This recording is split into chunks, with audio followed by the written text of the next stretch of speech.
On today's episode of Kilts and Culture with USA Kilts, we try Redemption Bourbon. You, sir, are beyond redemption. Why, I never... well, it's true. Mm-hmm. Who am I kidding?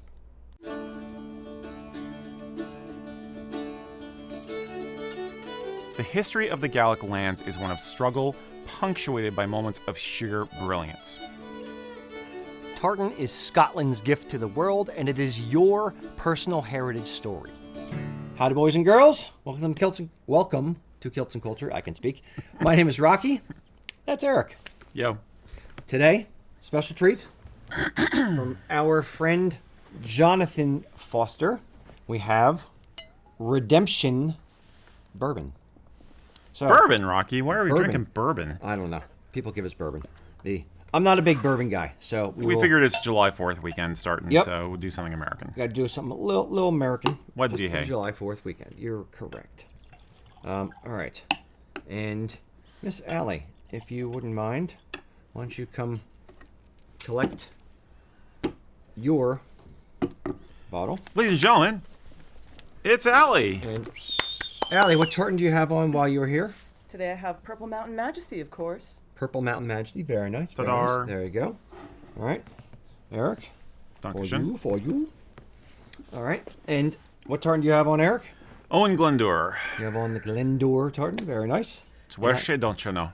Indeed. And I have on the County Fair tartan, our brand new one. Woo! Mm-hmm. So we'll do a little sneaky that later in the show. Mm-hmm. All right. So, Allie, for the Redemption Bourbon, what do we have for the flavor profile or stuff? All right, for the stuff. So on the nose, it has caramel with just a touch of spice and hints of overripe bananas. Okay, so... Oh, that's appealing. Overripe. It's a truly easy drinking whiskey, distinguished by a subtle rye-forward flavor. Our bourbon has a rye content of 21%, giving it a light but distinct hint of spice.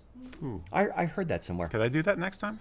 I want to do the voice for it. You want to do the announcer voice? Okay. Well, you always do the announcer voice. Yeah, you got the you're radio right. voice, You're not right. me. So I'm trying. That's right, Rocky. I'm trying to keep up with you, Erik. All right. So we got bananas and something. I wasn't actually paying attention. So that's okay. A hint of caramel with just a little touch of spice and a finish of overripe bananas. It's kind of giving me like I hate to say bourbon it, but meets bananas fostered. Yeah. I am getting the banana. They're not wrong. There is a caramelly tone to it and a banana. Yeah, it's a reasonably simplistic description. Sometimes they're a bit crazy and flowery. I get the caramel, I get the banana, and I get the spicy a little bit. So, all right. Would you like to hear On the palate, what do we got? Yeah, on the palate, it's toffee, cola nut, a little bit of baking spice, and a nuanced anise, and a little sprinkle of black pepper. I'd say the toffee comes through. I get all those things. I get the anise for sure. Pepper. I get the pepper for sure. Dang. A little anise. I'm having a hard time getting the pepper. I get pepperiness. You know. Yeah. Yeah. It is hella sweet. Is it just me, or is it really sweet? Yeah. It's got a bit of a black licorice, like anise, black licorice sort of sweetness flavor to it. Yeah. I'd say something like a semi-sweet. It's not the sweetest bourbon I've ever had, but definitely a bit wets the whistle. You're a bourbon girl? Whiskey girl. Yeah, I like whiskey. Okay. Mm-hmm. Okay. This is supposed to be, I don't know anything about this, but this is apparently part of their pre-prohibition series or something, or that's just how they roll. So Indeed. All right. it will not make you go blind, I guess is what that means. You know. Allie, what do we have on the finish? On the finish, smooth with a sweet and spicy balance between corn and cracked pepper. I'm getting a little bit of vanilla kind of on the finish, but yeah, Still getting some of that caramel. yeah. Yeah. Maybe that's Spice, what I'm feeling for vanilla. Sweet vanilla. Yeah. All right. Interesting. Yeah, not uber complex, but No, it's not complex, but yeah, it's pretty accurate. yeah. Okay. Pretty All tasty. Pretty tasty. Allie, what do you rate the Redemption Bourbon? Scale of 1 to 10. Get in there with the decimal points. Don't be afraid. 1 or 2 and below is politely refuse. 8 and above, you would drive somewhere to get it. And then 6, 7. It's fine. It's average. I would probably rate this a solid 6, maybe leaning into 7, but I'll stick with 6. The flavor is nice. The sweetness appeals to me a little bit. If the black pepper came through a bit more, this would easily bump up to a 7 or 8. I would go somewhere to get it. Wouldn't refuse this. This is nice. Okay. So you're 6, between Solid 6 and 6. 7. So 6.5? 6.5. 6.5? We could do a 6.5 if we're doing points. Okay. Yeah. Eric. I'm not so much of a bourbon drinker, but this is nice. Again, it's not terribly sophisticated, but it's not high art. It'd make a great old fashioned. So I'll give it like a 5.523777276. Or round up to 5.2. Round to 5.2. Sure. Yeah, sure. Okay. Fair. I'm kind of the Do you water? same comments. Yeah, no, we didn't water it yet. Do you water bourbon? I don't even I know don't if you're know. supposed to water bourbon. Do you? Oh, all right. Well, I am.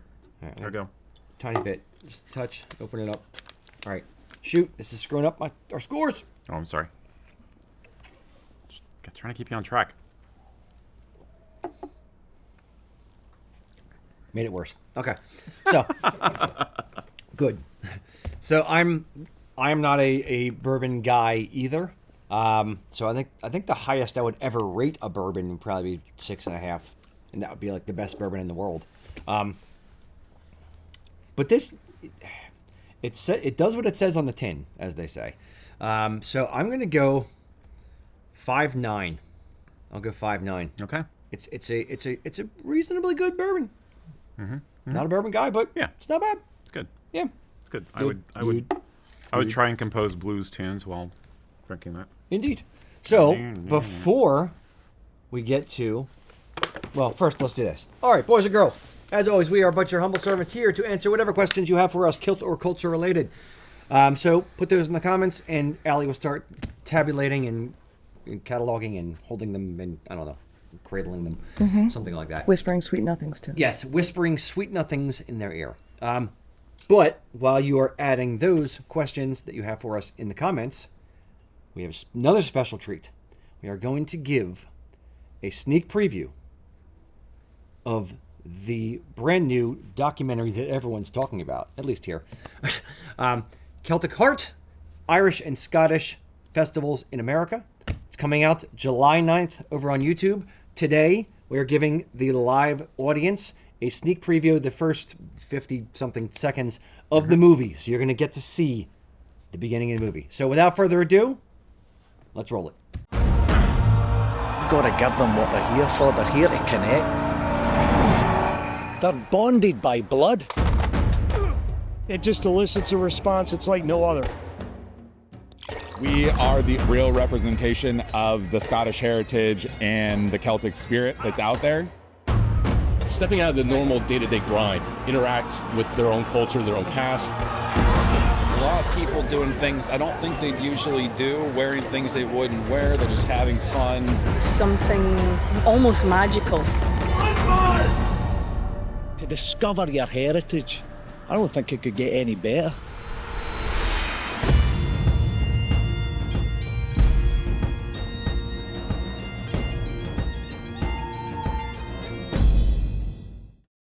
So, that is the movie coming out July 9th, mini documentary on Celtic festivals and why Americans need to go to Celtic festivals and connect with our heritage.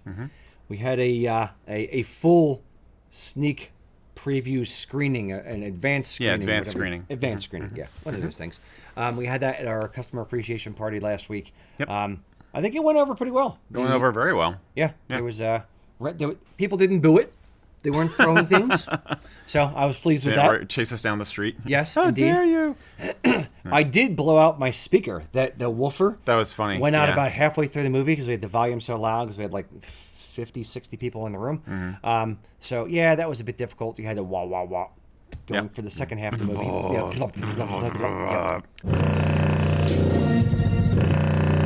Yep. But it is fully blown, my speaker. Love it.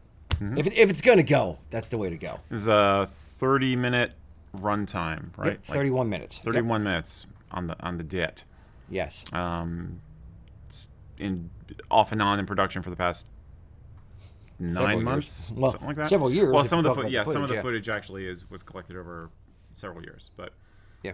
a lot of people involved. Yeah, it's one of those things where this movie is not about us. This movie is about Celtic festivals. It's about the community around Celtic festivals. It's about the musicians. It's about the people who organize the things. It's about the vendors. It's about the patrons. It's about all of it and why we need to support it and why it's a great time to go to. Yeah, just in general. Yeah. So when it comes out, July 9th, it's premiering over on YouTube. I would humbly ask everybody, if possible, share this thing far and wide so people understand why we do what we do.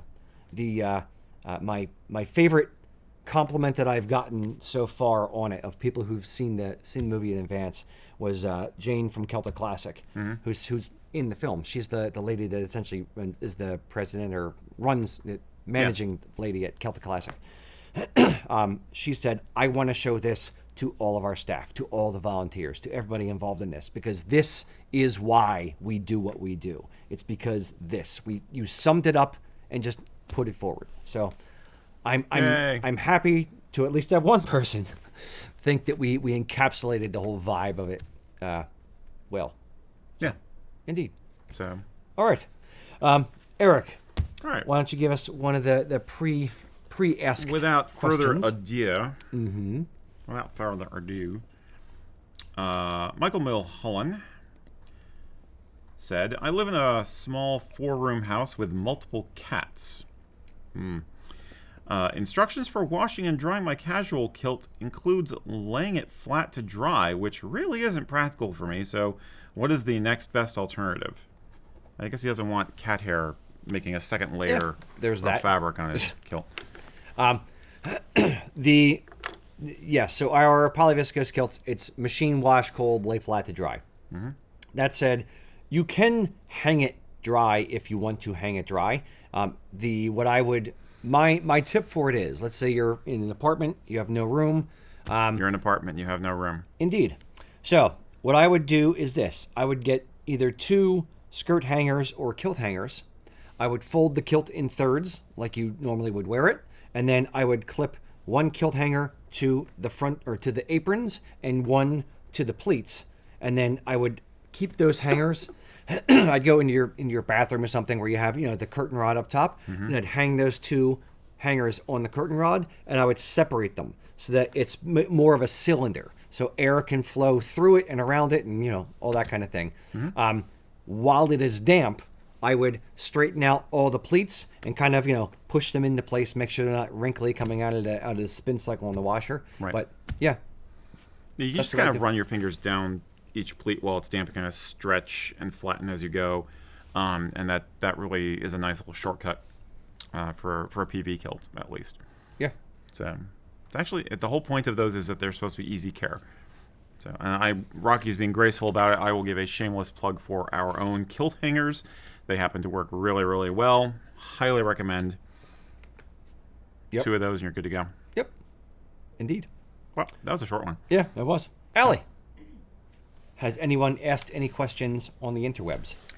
Yeah, I've got a few. Let's see.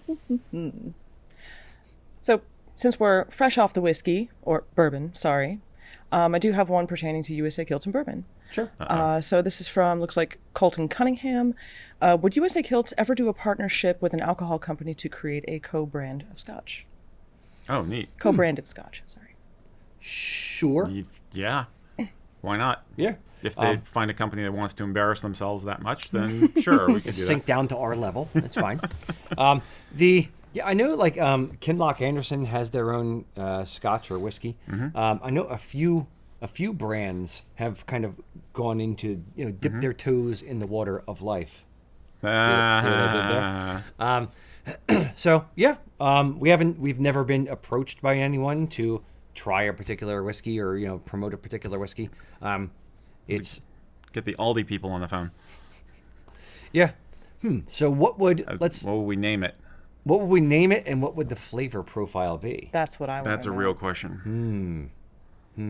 Because I would in the old days I would say that you would absolutely want it to be an Islay, but you say you've kind of got mellowed on it a touch. Yeah. But I'd still want like like an Oban or like the Oban 18, which is my favorite freaking Scotch in the world.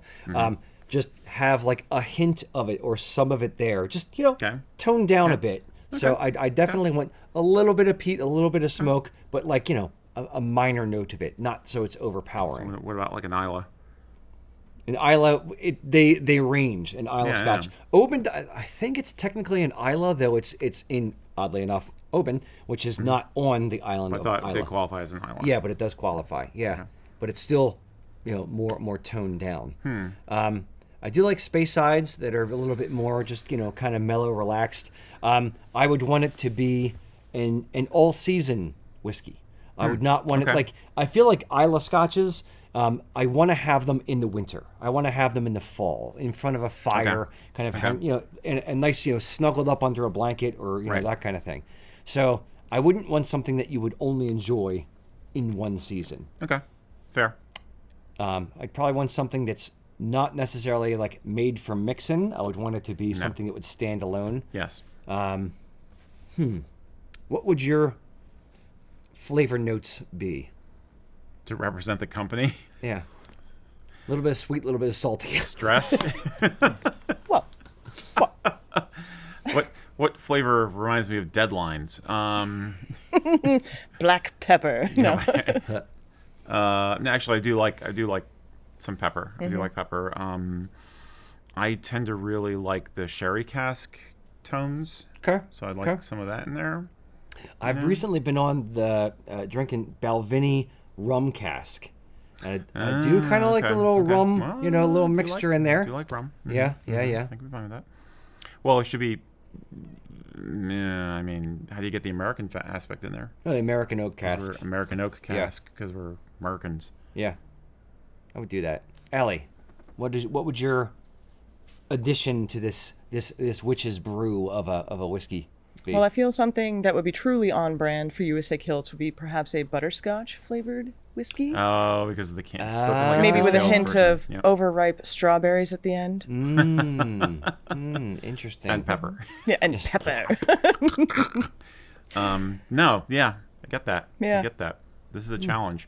It is. It is. All right, so I'm going to throw this back out to everybody out there. What would your flavor profiles be for a USA Kilts whiskey? What notes of sarcasm and Transformer would you put in there? And G.I. Joe and yes, and G.I. Joe and Thundercats and other 80s references. Indeed. Insert them all here. USA Kilts. Yes, indeed.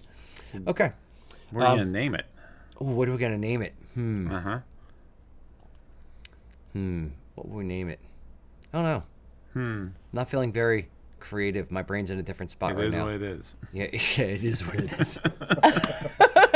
That's perfect, That's the least enticing name for a whiskey. No. What do you think of this? It is what it is? I'd travel for it is what it is. Yeah. You do you. Yeah, you do you. You do, no, it's dew as in Mountain Dew. You do. As in the Foggy Dew, yes. Yes, in the Foggy Dew. Well, yes. Yeah, but we're doing a Scotch, not Irish whiskey. That's fair, that's fair. We are not going to have Bodie make a boat whiskey as a name, but if people want to submit name ideas, I would love to hear them. Bodie McBoatface, yes. Whiskey Face. Scotch McWhisky, whatever. All right. Rocky Road to Dublin. Rocky. Yes. The Rocky Dew. Now that gets weird and creepy. Never mind. All right. Scotch on the Rocky. Oh, maybe. Don't know. All right. Scotch in the Rocky. Cheers.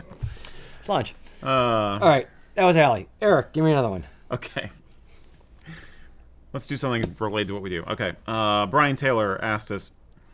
Actually, Allie, this is gonna probably involve you. How does a 5'1" woman, just a wee lass, who is short-waisted and medium to large-busted, wear a kilt without looking dumpy and frumpy? I don't know if those are his words or his spouse's words. They ought to be his spouse's words. Yes, I hope so. Hey, for his sake. Indeed. All right, bring Allie in. So fit we're going to you first. Short. Okay. So, being a short lass myself, the there are some benefits to the kilt that kind of add a little bit of shape to the body. Since as Brian described, the waist is a little short, you're going to benefit a lot from the slight flare that the kilt gives at the bottom. And I would probably recommend wearing it a little high on the waist if you can. This will kind of give the illusion of more length in the torso. You wrote this all down? No. Oh, okay. So you're looking here and I was like... I just wanted to make sure I, covered all the deets. Okay. Yes. I don't know that the bust would really come into play too much. And I mean, if it does, again, the flare of the kilt, I feel like gives the body a little bit of balance, kind of emphasizes that hourglass shape that somebody with a shorter torso might be missing. So that would be my answer. I also might, depending on your own modesty choices, I might suggest something that is just above the knee a little bit. Again, giving the illusion that the legs are a little bit longer, the torso is a little bit longer as well. So mini kilt would possibly be a better choice for somebody of that height. I personally think so. Interesting. Okay. Yeah, as somebody who is like all body and no legs, being myself, the mini kilt makes my legs look longer. Gotcha. Okay. Now, would you suggest like platforms or higher heels? Yeah. To help with I the mean, yeah, extension? absolutely. Length? If you're a shorter person, something with a little bit of elevation, even if it is a flat shoe on a platform, is going to give you a little bit of actual height, but it's going to, again, give the illusion that your legs are a little bit longer, which is usually the goal. Of course, please be happy with your body. Your body's perfect. Yeah. Yeah, I don't think anybody should think of themselves as, what was it, frumpy and dumpy, frumpy and grumpy Brian. And sleepy and doc. I was going to say seven dwarves. Yeah. Yeah, but the hourglass thing is actually advice that, or a visual that I try to give men also, is basically because it we have the higher on a guy, you have using the true waist for where the kilt starts, you actually get this triangular hourglass kind of shape, which is like accentuates the shoulders more. Yeah, and it just proportionally makes your body look more streamlined in a way. Yeah. So yeah, it's actually the same for women too. So. Yep, those are my thoughts. There you go. Okay. I don't have much to add. My wife is perfect the way she is. I see. Indeed. Agreed. Smoke show. She hates when I call her that. I'm like, babe, you're smoke show. She's like, no, Smoke show? Smoke show. Never heard smoke show before? I don't know. Yeah. Yeah, I've heard smoke show. Yeah. No, it means just... It's a compliment. Yes. I figured that. Yeah. Okay. Indeed. All right. That was a quick one, too. That was easy. Okay. Allie. Yeah, all right. Yes, what, Rocky? Yes. Would you mind reading some questions? Yes. Sure, Rocky. Okay. So, moving on. From Solomon Tucker, we have, how do you put a great kilt brooch on a great kilt every time? Do I do it? I start bending the pen part. The pin. Got it. Well, I'm just reading it as it is, hoping it would make sense at the end. So just a little bit of filler here. Yeah. So, do I start, when I start putting it on it, the pin is bending. Yeah. There are, yes. Problem heard and understood. Problem. Yes. It depends, I would say, on the brooch that you are using, and the type of material that your kilt is, your great kilt is. So if it is like the clan crest brooches, I like, but the pin is a little thinner. So that I like those more for like a fly plaid than I would for a great kilt. Yeah. Yeah. I would find a plaid brooch that has, or a plaid brooch that is a thicker pin on the back. And two other points. One, when you actually have your kilt on, you can't really wrap a great kilt and just leave the plaid brooch on. You kind of have to, you're wrapping yourself up into it, so you do have to do it every single time you actually put it on. I would say two things. One, look for three things. One, look for one with a thicker pin, slightly thicker. Two, look at the pin itself. A lot of the times the pin, like the point on the pin, it's a little bit dull. So I'd say maybe use a file and sharpen the pin to an extreme point if it's not already. And three, when you're putting it on, take the pin and grab one layer of fabric at a time and kind of twist the pin into the fabric and go through slowly. Don't just try to like jam it straight through. The harder you jam, especially if you have a thinner pin on the back of your plaid brooch, it's going to, it's going to tend to bend. So take a nice hard sturdy pin and slowly kind of work it through the fabric and work it out the other side. That would be my tips. So, and those are probably easier on wool fabric than they are on something more densely woven like PV. Mm-hmm. Erik. Pretty much the same advice, but yeah, I mean, I would not ever try to use something like a Klein crest pin as a plaid brooch. It's just not meant for that. It's not sturdy enough. A plaid brooch, like is usually sold modernly, is meant to be used with a fly plaid or fly plaid, and again, some of them are actually, they're more on the jewelry side than the functional side, but they are at least a little larger. Something that has a solid metal pin which has a bent hook part that just is in a loop of a hinge on the back of the brooch, as opposed to like a wheel, like a mechanical hinge on, so something that does not need a clasp but rather bends under a hook because it's solid metal like that. The heftier the better. You may do well looking at merchants who sell for reenactors or SCA and stuff like that. You want something pretty hefty. All the advice that Rocky mentioned is the same for me. A lot of time I see people trying to bunch the fabric like this, and you wind up actually going through like 3 or 4 or more layers of the fabric because you're scrunching it all together, so you're basically getting this accordion effect. So it's just like a lot of material for the brooch to go through. I find holding it flattened like this, kind of like spreading it out a little bit between your thumb and your fingers, so you're only getting a couple layers of the fabric, is going to help a lot. So you're not going through more than you have to. And other than that, yeah, make sure it's pointy and practice a bit. It is a vestige of a technology from when fabrics were a bit looser weave. So it is kind of, we're having a modern problem using modern fabric to do this. So I would also say if you have a question about what's the best plaid brooch to buy for a great kilt, whether it's from us or another company, send the company an email and just say, hey, I have a great kilt. I've had a problem with my plaid brooches or plaid brooches with the pin bending in the past. What is your sturdiest pins that you have on the back of your brooches, and let the company respond to you, and then select from those, because not some companies, like we said earlier, are making them more for decoration or for a fly plaid, which is just kind of it's real easy and you can actually leave it on there. It's not really functional, versus some that are more functional and harder wearing. So yeah, that would be my advice about that. Pretty much. Indeed. All right, Erik. We're whipping through questions today. All right. Well, this one might take a little longer. Steve Walters said, for a black tie event on a budget, do you think it's better to wear a black bow tie with an argyle jacket and vest and then buy a nicer dress sporran, or instead spend the money on a lower use Prince Charlie coatee with a cheaper sporran? He's trying to, how are you doing black tie without breaking the bank, essentially? Okay, so I'm assuming this means that he probably has an argyle and a black bow tie, and he still needs to get a dress sporran. Potentially. Mm-hmm. Or should he just do that and get a nicer dress sporran and kind of, let the jacket be what it's going to be? Or should he invest in a...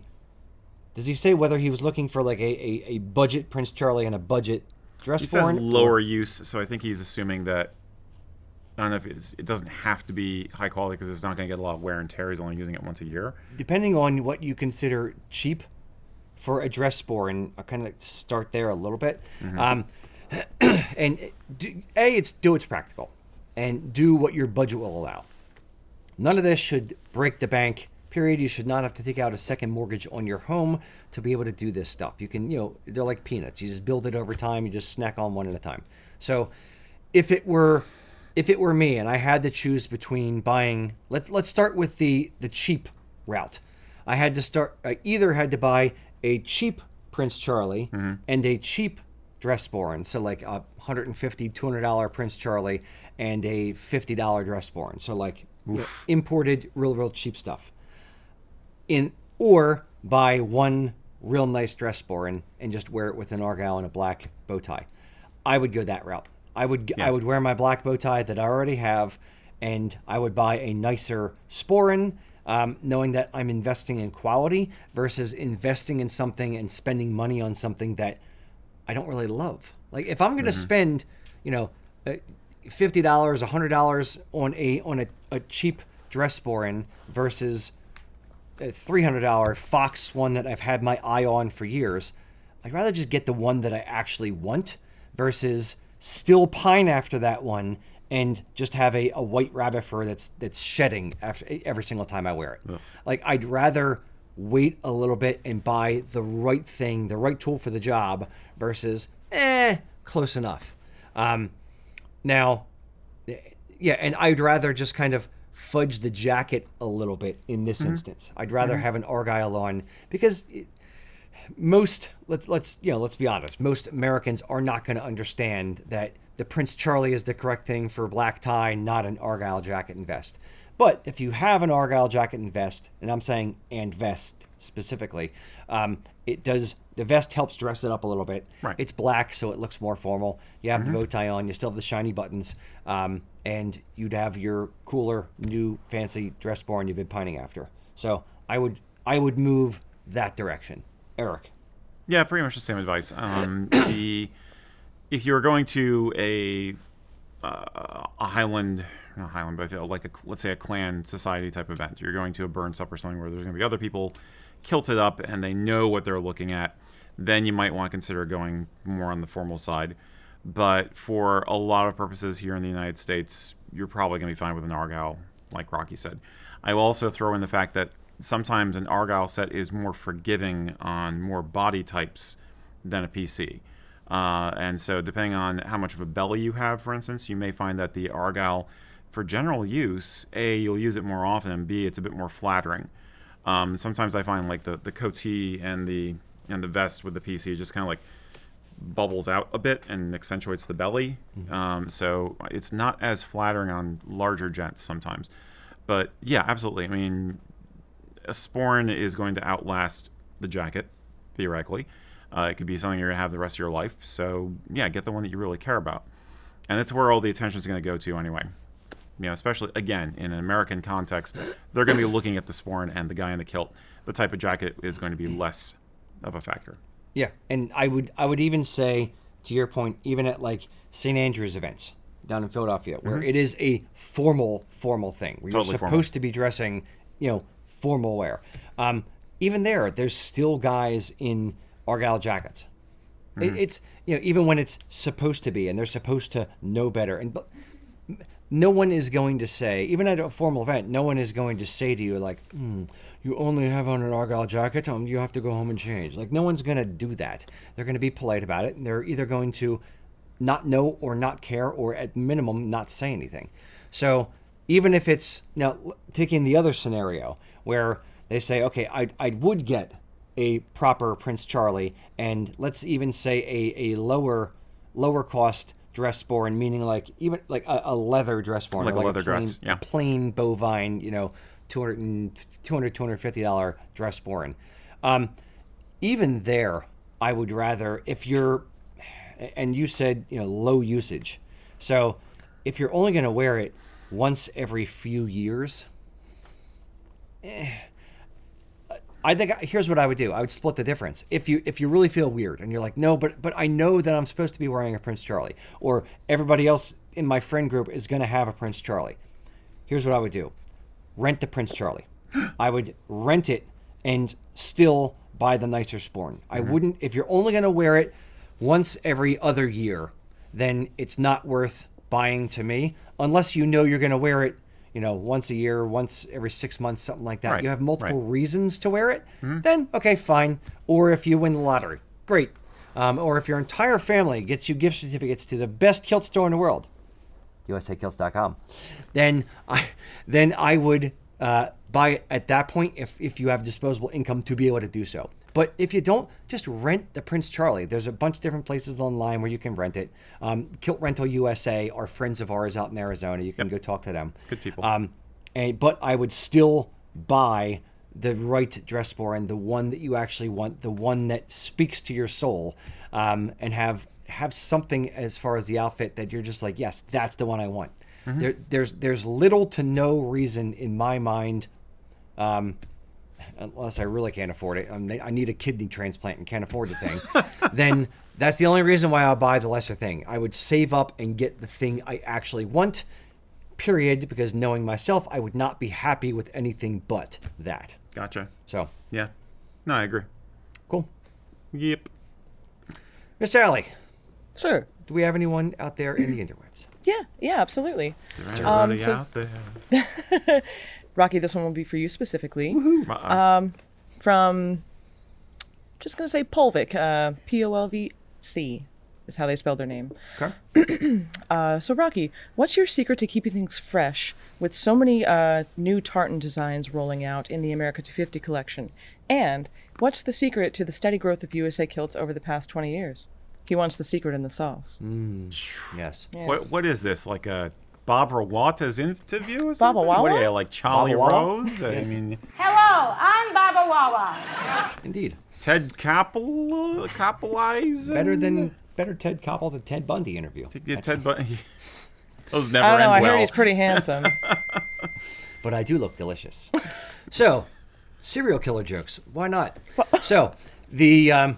okay, so break it down first indeed, of all. For the America 250 collection, there's 13 designs in our A250 collection. So it's not like I have to have 200 brand new ones. So it's kind of the process for whittling down to the 13 concepts back last in what, March, April of 2024. We were, it was me, Erik, and a couple other people, and bouncing ideas off other people in the building of what 13 abstract or concrete concepts can we talk about that are part of the American experience, and then what we didn't really design the tartans or have too much of an inspiration on how the tartan would be designed in the original conceptualization of of the project. It was the meaning for it was the touchstones first. Yeah, it was how do we connect with people? How do we have people connect with the country in a non-political type way? What is the way that we can get everyone to kind of gather around 13 different ideas that everyone should be able to support? So that was the original kind of concept. And then as we're going through it, my goal is, and just based on your way you phrased the question, I think I'm striking that balance. My goal is to come up with very different designs each time. It's not to have 13 designs that look red, white, and blue. It's to have each one be its own living, breathing thing. And part of the reason why they're every 2 months apart is it takes some of the time pressure off of myself, not all of it. Not much. But it gives me time to recharge and really dive into each one individually versus coming up with 13 all at the same time and then releasing them. So like Grand Canyon, I knew it had to look like Grand Canyon. It had to sit, like when you looked at it, you had to go like, wow, that's got a lot of color. And you could either guess what the name is or what it was kind of inspired by, or when someone says to you, when someone goes, oh, what tartan is that? And you go, Grand Canyon, they go, yup, I get it, 100%. That I 100% see it. So that's kind of what I'm going after with all these. I want some of them to be the gradient effect, like in the county fair that I have on here. I want some of them to be a little bit more, standard tartan looking. I want some of them to be brighter. I want some of them to be darker. I want some of them to have, brightness and darkness balanced. I want some of them to be lighter colors and some of them, more jewel tone kind of things. So I really am, in the way that we are designing them and kind of thinking of the project holistically, trying to do very, very different things for each one so that it's not just samey. Yep. Yeah, and I will give a little tip of my cap as well to Jillian who's in the building as well. She's designed a few tartans, and she's got a good eye for it as well. So one of the things that I did, or I've used her for, is, hey, Jillian, I'm stuck on this concept. Here's the story we're trying to tell. Mock up a few designs and then kind of have her kickstart my gears, and either like, ooh, I like this one, I'm going to go further down that path, or nope, I had those same ideas, I don't like them, and be able to go in a different direction with it. So it's all about just utilizing the resources and the talents of the people in the building to help tell the stories and come up with different designs. Mm-hmm. Yeah. For the question about growth of the company, it's just loving what you do and hiring cool people, hiring people you like to be around every day. If you're in a, as he brings Allie on the screen there, if you're in an environment, the first person I ever had to fire, we were in an environment, I'll leave the name out, but you were working for us at the time as well. Mm-hmm. And it became it was a small company. It was only like 5 or 6 of us here at the time. Yep. And one person had a bit of a roller coaster emotional personality. So some days he would be, outgoing, great, over the moon, everybody's best bud, and then something would get in a fight with a girlfriend, and then for a week straight he would be a miserable git and just, and snap at everybody. And it just became a weirdly like walking on eggshell, quasi-toxic environment. And for a small company, that is not good. And I kind of got to a point where I'm like, I hate going to work every day because this person is going to be just a jerk, or I'm going to have to deal with it. And this is earlier in my career as a boss. So, it literally got to the point where I just said, I can't deal with this anymore. I got to let him go. And I take this very, very, very much so as my own L, as my scarlet letter, that I didn't have the guts as a boss to sit him down and say, dude, your attitude sucks. Go home, come back with a better attitude tomorrow. I'm not dealing with this. I didn't have the guts to do that. So it literally, I just held back all of our emotions, and everyone had the same emotions about them. And then eventually it just came to a head, and I was like, yep, it's not working. You got to go. And he was surprised that we fired him. So again, that is my loss. That is my failure as a boss, in not having the guts to stand up and talk to people and let them know exactly what is expected in the work environment, period. But I love citing this story as my own loss because it was a pivotal moment for us as a company. It was the moment when I realized if we don't steer the company culture, it will just go where it's going to go. And if we have a bunch of jerks working for us, it's not going to be good, and no one's going to like the environment. So it's really, the interview process is as much about the culture fit of the person in the company as it is their talent, as it is their abilities, as it is anything else. It is, are they jerks? If they're jerks, I don't want them. I can't. It would be toxic and it would destroy the team. So it's about hiring people who are passionate and who are nice, good, honest people. And because that's kind of the whole shtick of the company, is to be honest, good, straight shooters that are just trying to help customers express their heritage. So if you start with a good layer of employees and staff, you end up with a much sturdier foundation and a better company. So that's a long-winded way of saying it's really down to the staff that we have is how we've been successful. I think I agree. Other things. I think there are other things that you've, not to sound like I'm blowing smoke, but I think there are things that are watchwords for how you've run the company that have been obsession with culture. Yeah, obsession with marketing. Yeah, and videos. Perfectionistic tendency. I remember when I first started, one of the first mantras I learned was, we do our best to avoid mistakes because then you don't have to fix them later.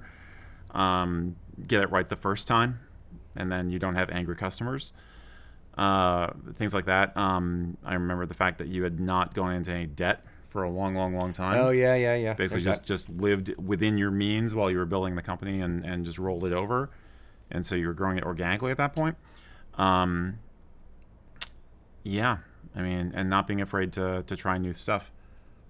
Yeah. So I think though it's always a different chemistry for whatever business you're in, but that's what's worked here. Yep. You know, not being afraid to try new things and fail and learn from them. Like the whole point is to learn. And whether that's learning from our own mistakes or mistakes from other companies, I'm constantly looking out for, okay, this company did this thing this way, whether it's in the kilt space or it's a different market entirely. They did this thing this way. Why? How can I shift, or how can I utilize these thoughts, these actions, this type of thing for ourselves? How can I do that internally? Is there a reason why the way that they handled this particular scenario was good or bad? Like, how is the outcome? And, should we do the same thing? Like I've talked about one of our suppliers in Scotland had, played all of his cards very close to his chest and ended up getting cancer, and then had to fast forward teaching his son and other people in the business how to run the business because no one knew what he did. He did everything himself. He was too closed, and he didn't want anyone to do what he did and knew what he knew. Whereas I saw that and I was like, nope, he'll never be able to go on vacation. He'll never be able to do other things and or pass it down. Right. So it's about finding the right people to put in the right positions, teaching them how to do the job, letting them fail in their own way, holding them accountable, but letting it cook. Yeah. And finally, I would say generally just trying to look for the win-win, so that nobody goes away unhappy from either exchange of product for money or from a business deal. We with all the suppliers and all the artisans and stuff, the idea is to make sure everybody feels like they're benefiting from the relationship. That's how you retain people. That's how you retain relationships. That's how you build relationships. So, yep. You had the poster in there, from Gary Vee. It says positivity always wins, and it sounds like a cliche, but it's true. Yep. So when even when I'm talking to suppliers about pricing and things like that, or if I'm negotiating pricing, I don't want to screw them to the wall so badly and so hard that they're going to give me such a discount that I'm going to be happy because I'm winning, but they're going to be miserable because they're not making as much money. Yeah. Any business dealing you have, whether it's with a customer, whether it's with a supplier, no matter what it is, everybody, all parties involved have to win. If you don't feel like you're winning, then it doesn't matter, and you're going to burn that bridge. You're not going to have that relationship when you need it the next time. When you need to call in a favor, you're not going to have it. And one joking kind of competition, I was talking to Piper Allie about this the other day, or Allie the Piper about this the other day. And Jamesy I was talking to about it. It's anything that we do, I always want it to be 51-49. Like, I'm putting in more effort and I'm trying to give more than I'm taking out of any interaction with, whether it's employees, whether it's customers, whether it's peers, whether it's suppliers. I want to always feel like I'm giving more to them than they are taking from us, because I always want to leave that extra karma point on the table. I want people to have an emotional connection of, oh, he really is looking out for me. He's really trying to do the right thing. Wow, I feel like I got the better deal here. And in doing that, I'm engendering more loyalty to me or to the company in a way that, again, if we need it later on, if I need to call in a favor, hey, I need this thing overnighted. Can you please send it? Sure, not a problem. And they'll do it for you. Yeah. So just be a nice human. Yep. And things come back to you. That's kind of the point. Yep. So a bit long-winded, but we're passionate about. Yeah. We're proud doing of how we do things. Frankly, yeah. I think you should be proud of how you do things. So I agree. I wish more companies were like that. But that's why I work here. So. It would make my life dealing with other companies much easier. Right. I don't mean in Highland Wear. I mean like in calling general. Pico because the power bill was screwed up or something. Oh my gosh. Yeah. Yep. Anyway. Yes. Love you, man. Yes. Love you too. You're awesome. I love all of you. And we're here too. And you. And viewers at home. All right. And you were there. And you were there. Is it my turn now? I think it's my turn now. Okay. Yep. Robert Riggs asked us, what would you recommend for a 14-year-old who wants a good quality kilt, but they're still growing? Good quality kilt, so but they're still growing. They care. They must see dad, and they want to look just like daddy and look great. Fair. But they're shooting up like a bean pole. Yeah.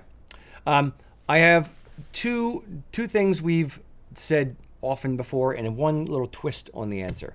So, how old is it? 11 or 14? 14. 14. Okay. So, there's two things. One, kids at 11, 12, 13, 14 are going to probably grow height-wise faster than they will waist-wise.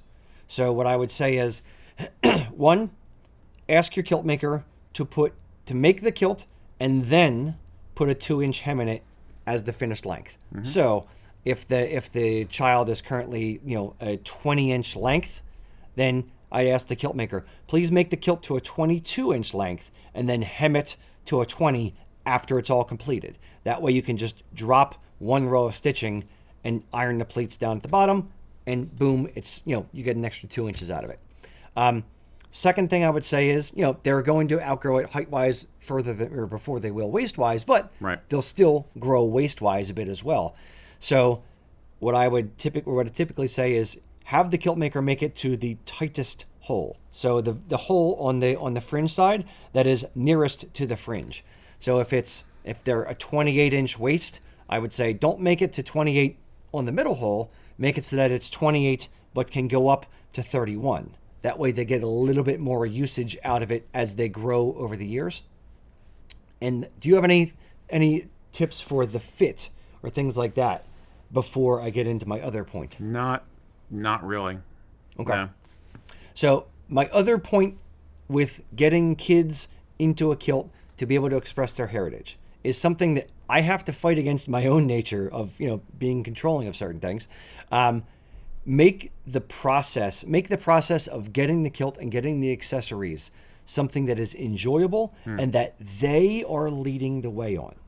So, if you're getting, let's say you're a Mackay and you have a Mackay Modern because that was your dad's kilt and you like the Mackay Modern, and you show your son or daughter, whoever it is, your 14-year-old, you show them the Mackay Tartans. So like, okay, well, this is the Mackay Tartan. This is the one that that I have. But here's a weathered version. Here's an ancient version. Here's a muted version. Here's the Mackay Blue, which is an entirely different Mackay Tartan in general. And let them pick the one that they like the most. Don't force them to wear the same one that you have because you want them to be mini-me. Let them pick the one that they want. If they say that they want a semi-dress sporran, not a day sporran, let them pick it. If they say they want the Fenrir kilt belt buckle, not the Stag's Head kilt belt buckle, let them pick the kilt belt buckle. Let them make their outfit their own, because it will mean more to them, and it will show that you're giving them a little bit of independence and that you're allowing them to express their own heritage in their own way and not shoving them into a box that you're creating for them. But it's letting them do it on their terms, which will have a longer lasting impact on how they feel about the culture and frankly how they feel about you as a parent, in that you let them do certain things and you're letting out the rope a little bit. What if they want to wear buckle brogues? Disown them. Yes. Just straight no. Hard no. But seriously, what if tell them they were adopted? Maybe you touched on this, but I mean, did you say let them choose their own tartan? What if they say they want a different tartan other than the family tartan? Yeah, I would, that for some people be like, well, but, then why are you even representing the family? But I would still let them do it because it's one kilt in a lifetime. True. They will probably get more kilts.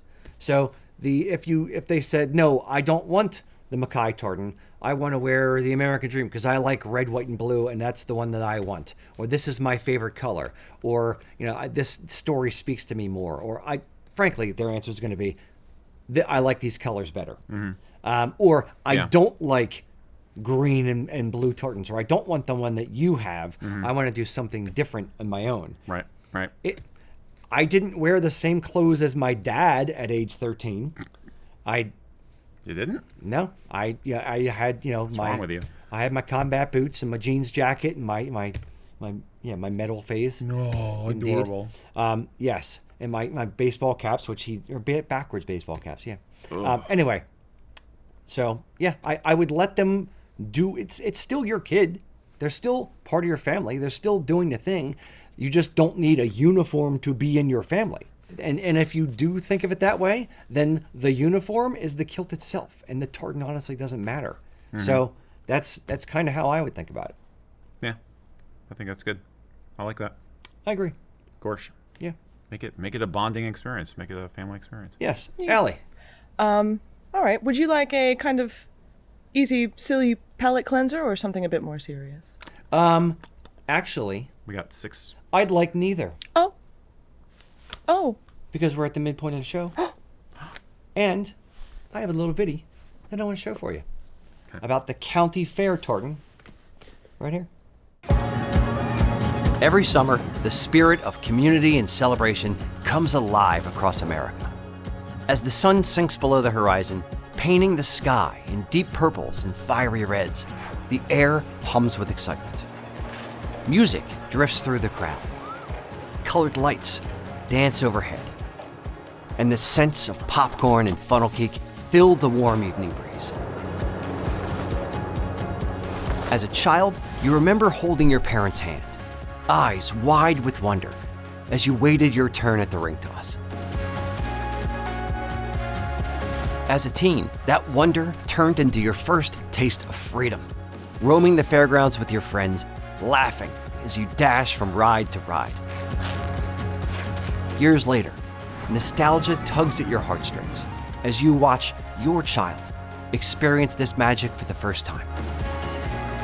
From farm fairs to dazzling carnivals, bustling boardwalk amusement parks to the magic of a traveling circus, summer is a season of shared stories, woven together by joy, tradition, and community. The County Fair Tartan is inspired by the color, the energy, and the unforgettable experiences of fairs and carnivals across the nation. Dusty purple and soft red echo the glow of twilight, spilling across the sky, alive with the promise of adventure. Deep navy fades into black, punctuated by the shimmer of a thin white stripe, the quiet presence of the moon and stars in the night sky, watching over the festivities below. Muted yellow carries the memory of laughter shared over caramel apples, the thrill of carnival games, and the unspoken joy of summer nights spent with those who matter most. And a thin gold stripe shines like the warm glow of carnival lights, twinkling in the evening air, a beacon of excitement and nostalgia. The County Fair Tartan is more than just a pattern. It's a thread in the tapestry of your happiest moments. Wherever your fair memories take you, this tartan carries the spirit of summer, of excitement, and cherished experiences woven together with friends and family.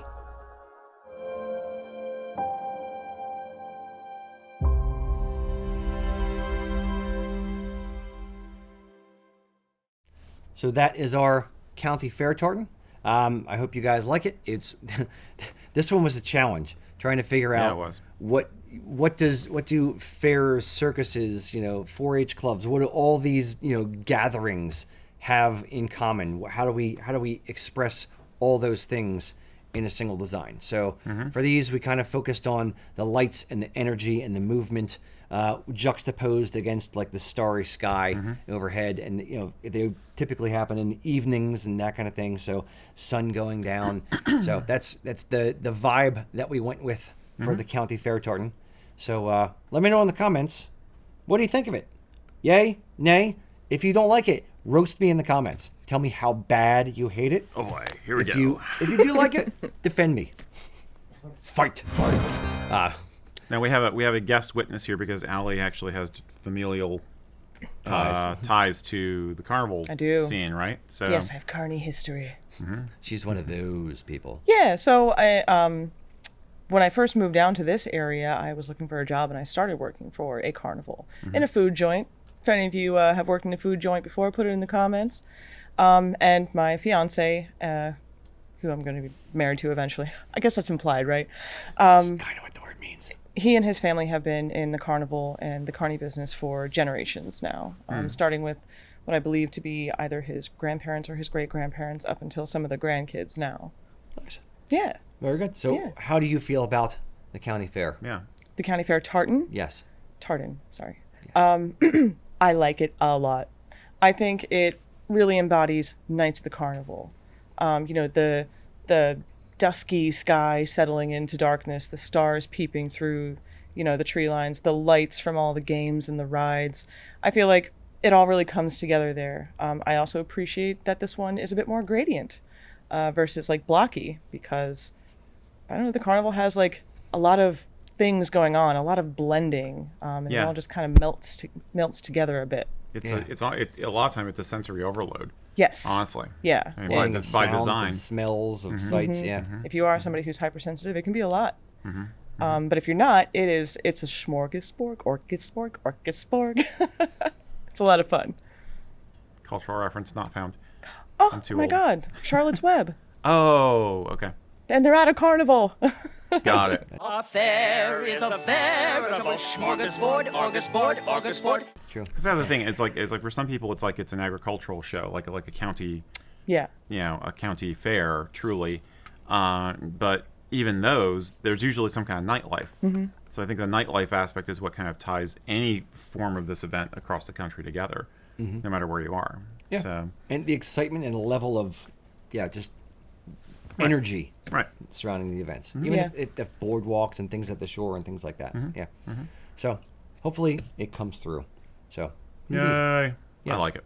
All right, Allie. Yes. Next question from the online peeps. Okay, this one is from David Heinsohn. This one is for Erik specifically. Did the clearances change Highland attire? Attire before and after?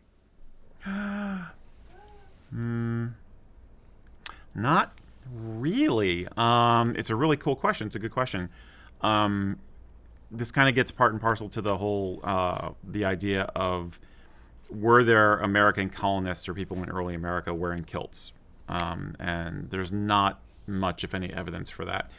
The clearances ran for a long time, and they came in waves. But they started basically in the late 18th century and ran up through roughly even at the mid 19th century. Basically, as more and more land was being bought up and improved by either native landlords or people who came into Scotland to buy up estate lands and use them to make money. And they realized that sheep were more profitable than cattle and humans. So the clearances occurred. That same time period is when we see the Highland Revival. We see the birth of the revival suit, and kilts becoming part of the national identity of Scotland. But it's important to realize that at that point in time, kilts were not as a common garment like they had been in the mid 18th century and earlier. People were not running around in kilts at that time, and a little bit if that is the hangover from the prescriptions, but mostly it's just because it just wasn't fashionable and it wasn't the practical thing that working class people were wearing.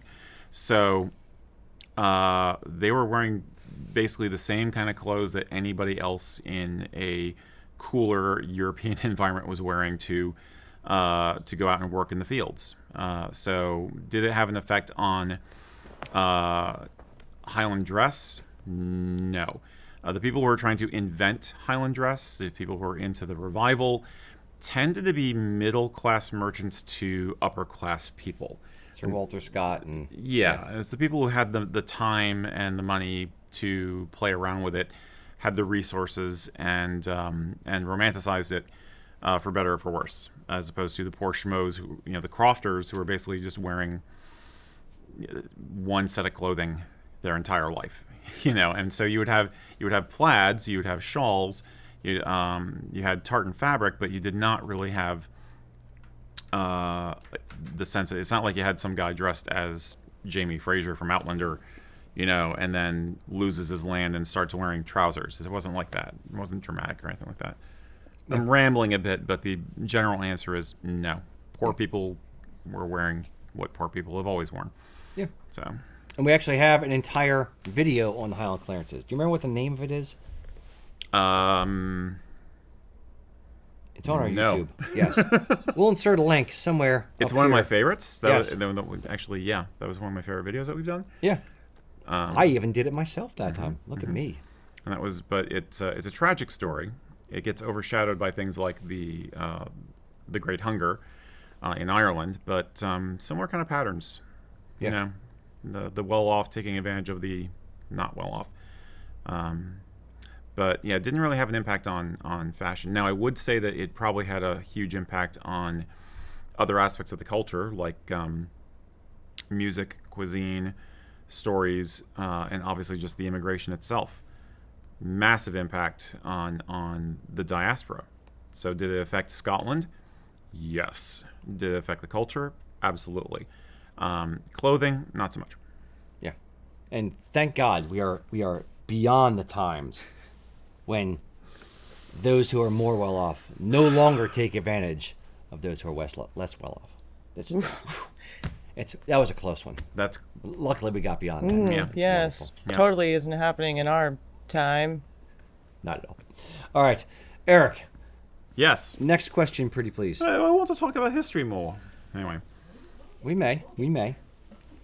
We have a couple of different history, culture pieces that will be coming up in the next couple of months, though. So thank you for everybody who's recently told me they're interested in that stuff. Thank you. Keeps me going. I appreciate that. Adam Mitchell says, "Hey, guys." Just like that. He knows him personally. Hi, guys. Hi, ho, Kermit the Frog here. Another great show going on. Why would Scottish clans share a tartan? Why would Scottish clans have the same tartan or share a tartan, as he phrased it? Okay. And I think that is a really great question, frankly. It is. So much so. So much so. That we... So you're going to put on glasses and adjust your hat? This one we got in before the show, and I can't read anything without glasses anymore. I'm old. So I made up a list of all the tartans that I could think of that had the same name, like Austin, Keith, Marshall. There's Baxter and Buchanan. There's Mitchell, Russell, Galbraith, Hunter. There's all these different tartans. And that's what he's talking about. It's one pattern that has multiple names. Sometimes it's a district name and a clan pattern. Sometimes it's multiple clans. Sometimes it's just multiple names, period. So some of these I knew, some of these I didn't. And I used my phone a friend. I spoke to my buddy Peter McDonald this morning and got some more history on certain circumstances. So I'm going to kind of go through a list because between Peter and I, we kind of broke it down into different categories. So if you're not a nerd like me, I apologize. I'm about to nerd way the hell out right now. So when one pattern has multiple names, there's a few different reasons. There's like dual titles. So Austin, Keith, Marshall, Falconer is one. Baxter and Buchanan Old is another one. A third one, and sometimes one name will select it first and another name kind of globs onto it and then another name globs onto it. In the case of Galbraith, Russell, Hunter, Mitchell, Galbraith was the first name of that pattern, and it was documented by the Highland Society of London. Russell, it was given the name Russell in 1847 by Wilson's Bannockburn. They just basically changed the name or amended it in their pattern book to include the second. Then it became Hunter as well. This one I found was very, very interesting. It became known as Mitchell in 1960 because the U.S. Air Force Pipe Band it was put together by General Billy Mitchell, and that was the particular tartan that they started wearing it. So they just started calling it the Mitchell tartan in honor of him. So that's how the name Mitchell got associated with that tartan. Another thing that Peter pointed out was sometimes two tartans, or a tartan with two names, can be just the anglicized version of a Gallic name. So in the instance of McTavish or Thompson Red, or Logan and McLennan. Those are two examples of that. Sometimes it's through it has multiple names through an association with an original design. So in the case of Blackwatch, it's also known as the Campbell tartan. It's also known as Monroe hunting. It's also known as Grant hunting. It's also known as Sutherland hunting. And the names that are associated, Sutherland, Grant, Monroe, Campbell, were all associated with the early regiments of the Black Watch. So they just kind of became that either hunting versions or the main version of their clan tartan as well. They're already wearing it. Because they're already wearing it, and or from adoption of, this is one of the things. There's district tartans and name tartans, and sometimes it was a name that's prominent in a district, so much so that the name tartan became the district tartan. Sometimes it's vice versa. So there's the Murray of Athol Highlanders. The Murray tartan, Murray of Athol tartan was worn by the Murray of Athol Highlanders and became the Athol district tartan. Okay. Campbell Quarter is also known as the Argyle district tartan. The tartan that is one that Peter said to me was the McIntyre of Glenorchy tartan married a Cumming, so that became the Cumming hunting tartan. They just replaced, I think it was the navy blue with black, and there were so many Cummings living in the Buchan district in Scotland, it became the Buchan district tartan. Some tartans have no clan affiliation, like the two clans have no affiliation, but it's just called the thing. So in the case of MacNichol or Nicholson, that is a particular tartan, and in 1990, it was noticed by somebody from TECA, the Tartan Educational Cultural Association in the U.S. in the Highland Games in 1990 in Santa Rosa, that someone was calling it the Cunningham hunting tartan. So Cunningham and Nicholson do not have any connections as clans, but it just kind of poof became a thing, was recorded, and now it's a thing. Some just adopt the tartan because they like that particular pattern. Sometimes it's down to the marketing or marketing shifting the names of the patterns. So a couple examples there. Wilson's of Bannockburn had a pattern that they called number 155, which also had the name Caledonia.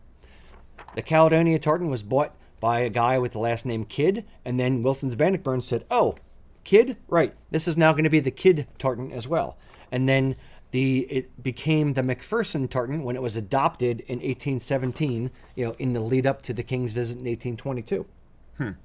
There's the example of the Murphy/Tara tartan. Peter indicated that the origins of it are not actually known. It's currently in the register attributed to the Clan Original in 1880, that book. He said it's not true. Murphy existed as a pattern, which is actually just a color shift on the MacLean of Duarte tartan. And then in, what year was it? In 1967, the marketing changed and a mill started calling it, not Murphy, because that's just one name, they started calling it the Tara tartan to try to give more of an Irish slant to it. Okay. So the name got added on, Murphy or Tara. And then the last example would be the Wilson's of Bannockburn pattern 232 was also known as the Regency tartan, which then changed to the McLaren tartan when they officially adopted that particular pattern in 1822. And the thing that I was thinking about, so those are all the Scottish examples. That's a lot. It's a lot. There's a lot of different reasons, is what I'm and there's more. Exactly. There's no one reason why this one particular pattern has multiple names. There's kind of like, I tried to break it down kind of into like categories or potential reasons why and lump them together. But it is still, in the marketing aspect at least, it is still happening today. What you'll notice is, but I think it's happening for a different reason. It's happening either because of copyright issues or because I want to be different than that company, especially in Pakistan. I've noticed some of the Pakistan mills will, basically, 15 years ago, 20 years ago, they were weaving the Irish National Tartan, which is a House of Edgar owned copyrighted design, and they just started weaving it. And then when they started getting called out on, hey, you're not allowed to do that, that's copyrighted, they just said, okay, no, this is the Irish Heritage Tartan, or this is Dark Irish, or Irish Pride. They would just give it a different name. In a similar way, there's the Spirit of Bruce, Spirit of the Highlander, King Robert the Bruce tartan, depending on which company you buy from in Pakistan. They call it different things. There's the Hamilton Grey, McFarlane Grey, Grey Watch, Grey Granite, Night Watch, tartan. So there are different examples of this that still occur today for different reasons, having to do more with marketing and or copyright avoidance. So Wow. it's a spunky load of noodles. But one of the things that this also highlighted for me when I was going down the rabbit hole deeply this morning was that not the origin story of a lot of tartans is not known. Like when Peter was talking about Galbraith Russell Hunter tartan, he said this one was first and then this one.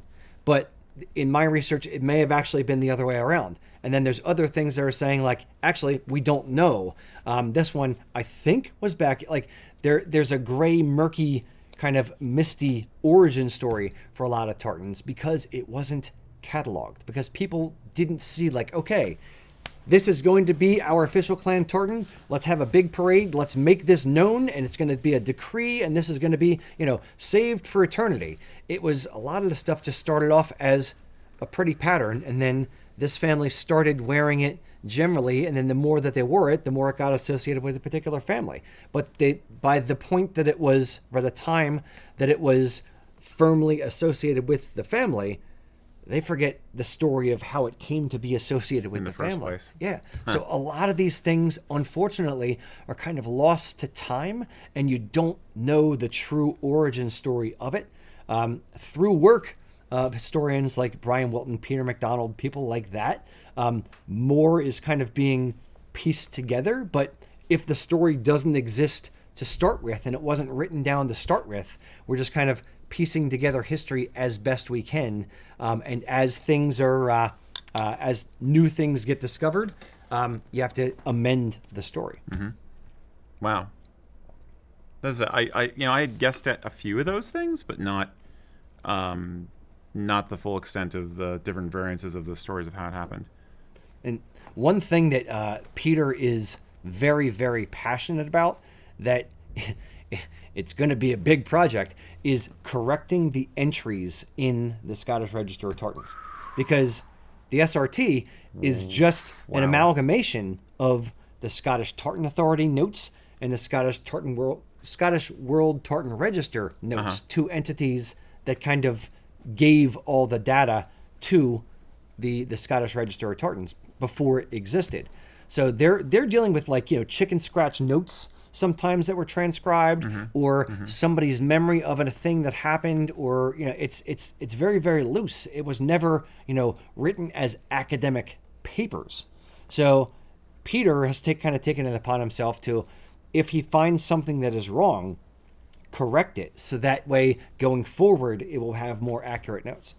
Good for him. Yeah, it's a heck of a project. Not enough time in a day to get it all done. Allie. To dovetail off of that answer a little bit, we had a question from Pat Willinger. You guys have sharing a tartan, but what is the difference between that and a sept? Okay. A sept. What's the difference between in the case of Mitchell, Russell, Hunter, Galbraith sharing the same tartan versus a sept of a clan?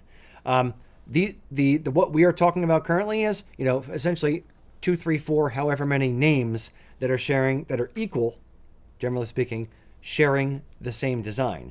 What you're talking about is a sept, which is a family that is under a different family. So Reed is a sept of Robertson, or McMichael is a sept of Stewart of Appin. So it would for a sept, it would either be someone who lived on the land of a clan chief, or married into the family, or pledged loyalty or fealty to the clan chief, and then they would say okay, well, you're now associated, so you can therefore, it would be appropriate for you to wear the tartan of that particular clan. Yeah. So that's the difference between sept of something and an equal branch who just happens to share the exact same tartan. Yep. Sept is related to the word sect.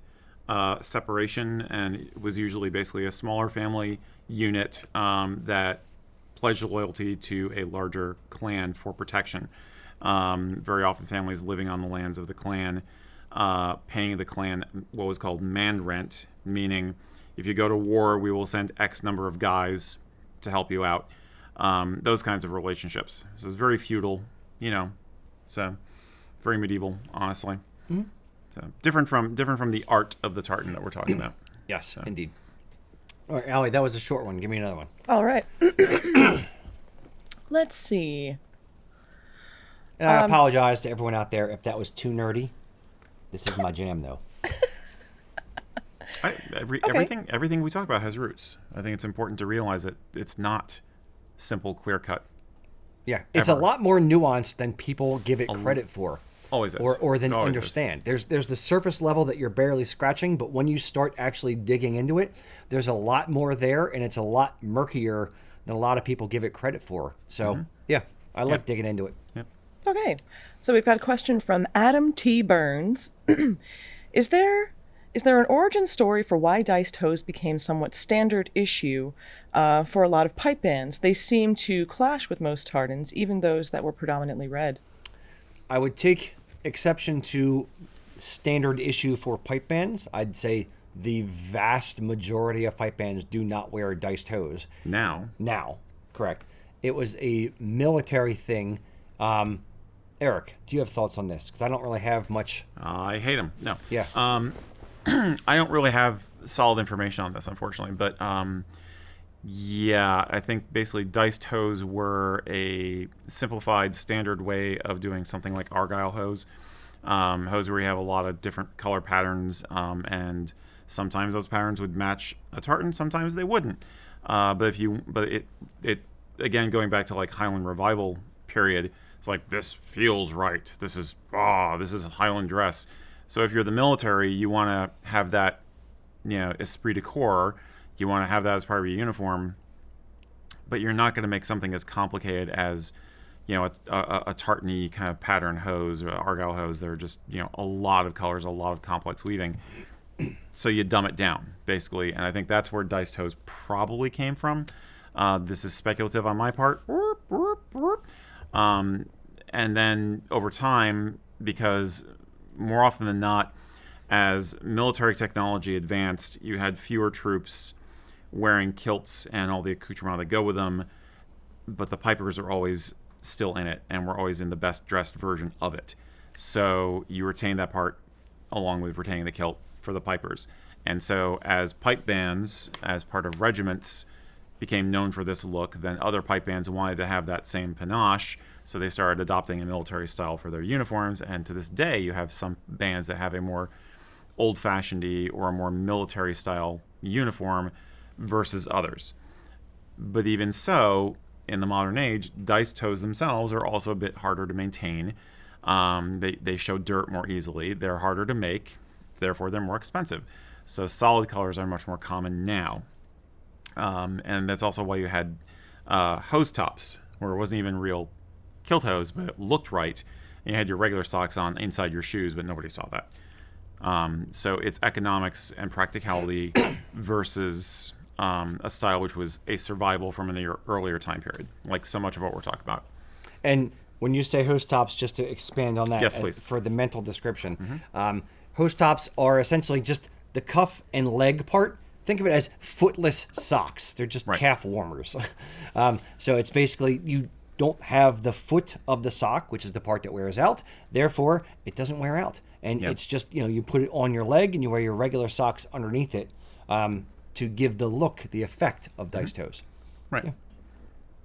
Cool. So that's the best I can do for an answer, but yes, for now. I can do even less good, so we'll move on. Even less good. All right, more Erik. gooder. This is some aspects of this are just too complicated for people to want to bother with in this day and age. I mean, you occasionally see people bring back castellated kilt hose, which look amazing, but they're hard to make. So most people are into that. They're weaving their own. Knitting. Stuff like that. Yeah, knitting their own. Yeah.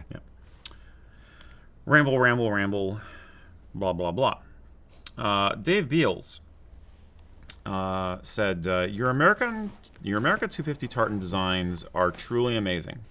Thank you. I would like to know how difficult it is to confirm that a tartan design can actually be made. For example, consulting with the mills to ensure that the dyes and the fabric will match the design you have created. So how hard is it to go from idea to reality with making these things? The way that it's all about relationship with the mills, understanding limitations of the mill, of ourselves, and planning as much in advance and being as kind and forgiving and thoughtful of the other side of the equation as possible. So for the tartan designer on a website, I knew years ago that I wanted to partner with House of Edgar for most of our custom weaves, especially for our America 250 collection. So the colors that we have listed on the website for our tartan designer, so if you want to go check around, play out with the tartan designer, go to the website. All those colors are the stock supported yarn shades from House of Edgar. So frankly, that makes it a lot easier. It's House of Edgar has a huge selection of 13-ounce yarn shades, so bigger than anyone else's 13-ounce. So that's why we have those on the website. That's why I generally use those. If I was going to do 16-ounce, then I would go to La Karen because they have a huge selection of 16-ounce yarn shades. The reason why I do 13 is because you can do it both for women's wear as well as men's wear. You can do it in neckties better and things like that. Whereas 16 ounces, great for kilts, not good for a kilted skirt or for a necktie. And 11 ounce is great for a kilted skirt and necktie, not great for kilts. 13 ounce, kind of the sweet spot in the middle. Okay. So in our in doing the America 250 collection, when we first started it, it was literally, I went to Simon House of Edgar and I said, look, here's what I'm doing. Here's the amount of time it's going to take to get through this whole thing.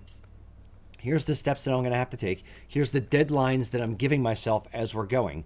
And I need your word that you're going to be able to hit these deadlines so that when I knock a domino down, these all fall in order. Because if they don't fall in order, it's going to, if one thing gets screwed up, then it all gets screwed up. So starting from a good place, starting from a clear communication standpoint with the mill of, I'm going to use as many of your stock shades as humanly possible. If something needs to be custom dyed, I'm going to give you ample time to be able to go back and forth with the dyers to make sure you're getting the exact appropriate thing. Frankly speaking, I just kind of cut custom dyes right out of the equation because that's going to screw things up. And making sure that we're able to, give them ample time and ample notice to be able to move through the process. As we've kind of gone through the process a little bit, things happen. Life happens. One of the things that's kind of screwed things up a little bit recently was one of the mills, DC Dalgleish, who used to do a lot of custom weaves, ended up closing down.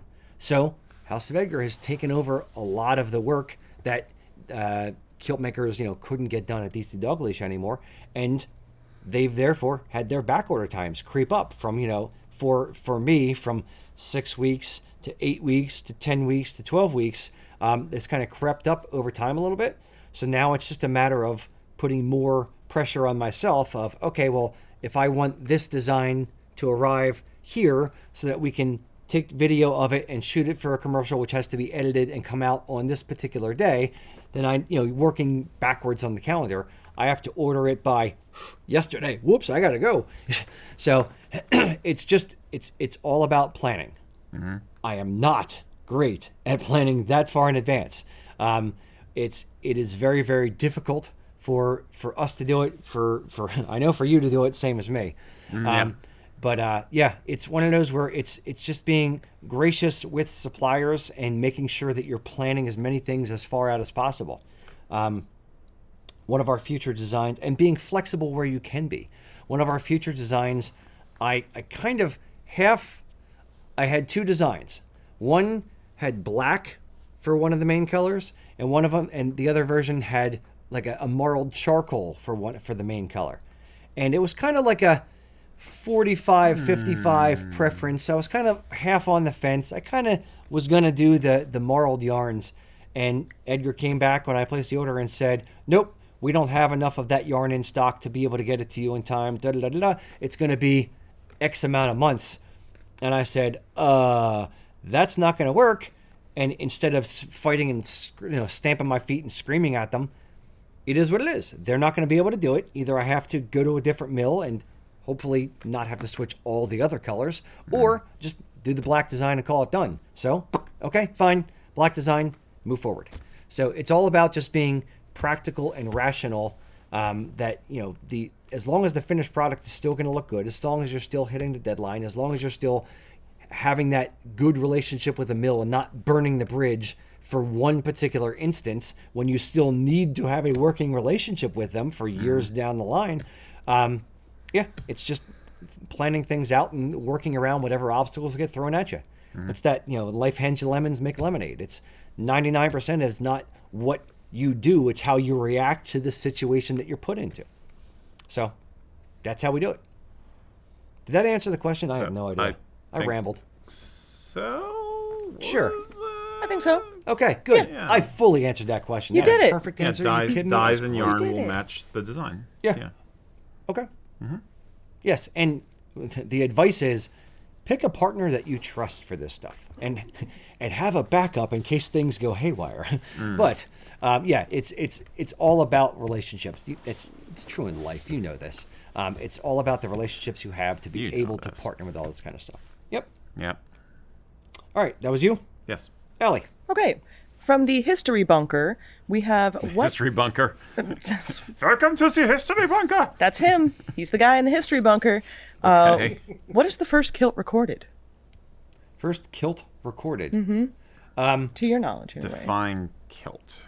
Define That's recorded. what it comes down to. Define recorded. Wow. The history bunker. You really blundered this one. No. Go ahead. There are historical examples of kilts. I would say the first, but it depends on how you.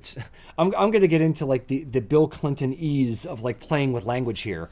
How do you feel like define kilt? What's a kilt? Is a kilt the half kilt? Is it the tailored kilt? Is it a great kilt? Is it just a blanket? What is it? Tartan? Did you inhale the kilt? Yes, indeed. They're like, how do you define kilt?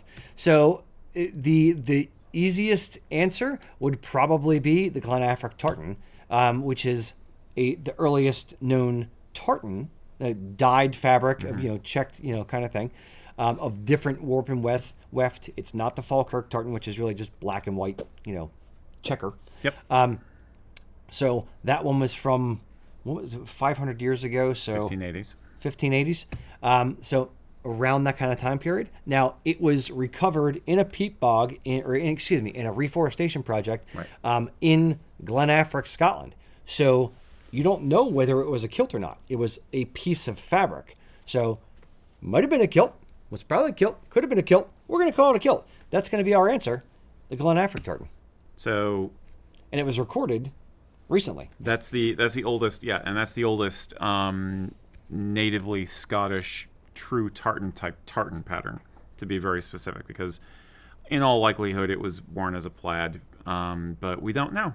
Could have been a really nice bedspread, The earliest artistic depiction we have of men wearing the filamur is of Scottish mercenaries fighting in the lowlands. I almost want to say that it was Albrecht Dürer who actually drew them, but it's a lithograph.